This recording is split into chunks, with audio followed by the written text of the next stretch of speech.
आखिर लड़की को क्यों हुआ साधु से प्यार? क्या उसे कोई और नहीं मिला, या वह किसी से संतुष्ट नहीं हुए? और क्या साधु बुझा पाएगा इस लड़की की प्यास?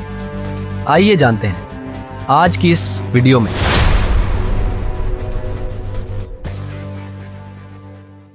दरअसल बहुत समय पहले की बात है। एक छोटे से गांव के पास एक घना जंगल था। इसी जंगल में एक महान योगी और साधु का आश्रम था। वह एक सिद्ध पुरुष थे जिनकी साधना इतनी गहरी थी कि लोग उन्हें दिव्य आत्मा मानते थे। साधु का नाम महात्मा आनंद था। उनका जीवन ध्यान, साधना और प्रवचनों में व्यतीत होता था। गांव के लोग उनसे बहुत प्रभावित थे और हर दिन उनके आश्रम में आकर उनसे आध्यात्मिक मार्गदर्शन प्राप्त करते थे। वे अपने प्रवचनों में प्रेम, त्याग और भक्ति की बात करते थे। वे कहते थे, सच्चा प्रेम वह नहीं जो किसी एक व्यक्ति से बंधा हो, बल्कि वह है जो समस्त सृष्टि में फैल जाए। उसी गांव में एक लड़की थी जिसका नाम वैदेही था। वह बहुत ही सुंदर, सरल और निष्कपट हृदय वाली थी। वैदेही बचपन से ही आध्यात्मिक प्रवृत्ति की थी और साधु महात्मा आनंद के प्रवचनों को बड़े ध्यान से सुनती थी। उसे उनकी वाणी इतनी प्रिय थी कि वह हर दिन उनके आश्रम जाती और घंटों उनके वचनों में डूबी रहती थी। धीरे धीरे वैदेही को यह महसूस हुआ कि उसकी आत्मा किसी अनोखे प्रेम की ओर आकर्षित हो रही है।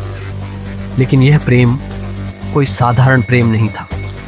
यह कोई सांसारिक मोह या आकर्षण नहीं था, बल्कि एक आध्यात्मिक संबंध था जिसमें त्याग, भक्ति और समर्पण था। एक दिन जब वैदेही साधु के प्रवचन सुनने आई तो उसने उनके वचनों में कुछ ऐसा सुना जिसने उसके हृदय को झकझोर दिया। साधु ने कहा, सच्चा प्रेम त्याग में है। यदि तुम्हारा प्रेम किसी को बांधता है तो वह प्रेम नहीं, बंधन है। लेकिन यदि तुम्हारा प्रेम किसी को स्वतंत्र करता है तो वह प्रेम ईश्वरीय है। वैदेही को यह सुनकर झटका लगा। उसने सोचा, क्या मेरा प्रेम स्वार्थपूर्ण है? क्या यह प्रेम बंधन बन सकता है? परंतु वह साधु के प्रति अपने आकर्षण को रोक नहीं पा रही थी। वह उनके पास गई और धीमे स्वर में बोली, गुरुदेव, क्या प्रेम और सन्यास एक साथ संभव है? साधु ने मुस्कुराकर उत्तर दिया, यदि प्रेम आत्मिक हो तो वह सन्यास का हिस्सा बन सकता है, लेकिन यदि प्रेम सांसारिक हो तो वह बंधन बन जाता है। वैदेही को यह समझ आ गया कि उसका प्रेम केवल एक व्यक्ति तक सीमित नहीं होना चाहिए। उसे अपने प्रेम को संपूर्ण ब्रह्मांड में फैलाना होगा। लेकिन क्या वह साधु को अपने प्रेम की गहराई बता सकती थी? एक दिन उसने हिम्मत करके साधु से कहा, गुरुदेव, मैं आपसे प्रेम करती हूं, लेकिन यह प्रेम सांसारिक नहीं है। यह प्रेम मेरी आत्मा से जुड़ा हुआ है। मैं आपके साथ जीवन बिताना चाहती हूं, परंतु मैं जानती हूं कि आपका मार्ग अलग है। साधु चुपचाप उसकी बात सुनते रहे। कुछ देर बाद उन्होंने गहरी सांस ली और कहा, यदि तुम्हारा प्रेम शुद्ध है तो यह त्याग के साथ खिला रहेगा। लेकिन यदि यह प्रेम केवल मुझे पाने की इच्छा से भरा है तो यह प्रेम नहीं, मोह है।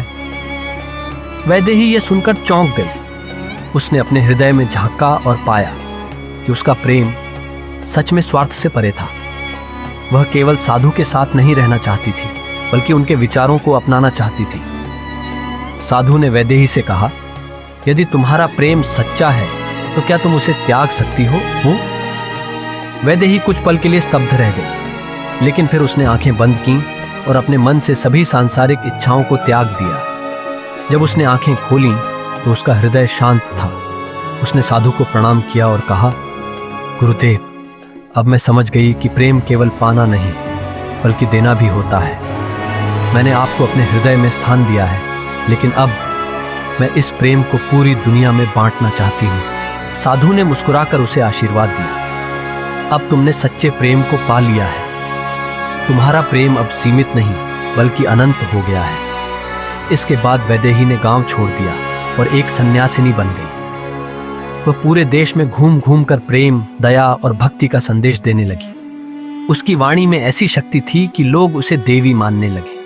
साधु ने भी अपने मार्ग को जारी रखा और अंत तक ध्यान साधना में लीन रहे। इस प्रकार साधु और वैदेही का प्रेम किसी सांसारिक बंधन में नहीं बंधा, बल्कि वह प्रेम, त्याग, भक्ति और आत्मिक संबंध की ऊंचाइयों तक पहुंच गया। यह कहानी हमें यही सिखाती है कि सच्चा प्रेम त्याग में होता है। प्रेम केवल पाने का नाम नहीं बल्कि समर्पण और सेवा का नाम है। यदि प्रेम में बंधन नहीं बल्कि स्वतंत्रता हो तो वह ईश्वरीय बन जाता है। सांसारिक प्रेम सीमित होता है लेकिन आध्यात्मिक प्रेम अनंत होता है। निष्कर्ष, यह प्रेम कहानी कोई साधारण प्रेम कहानी नहीं थी। यह प्रेम आत्मा और परमात्मा का मिलन था।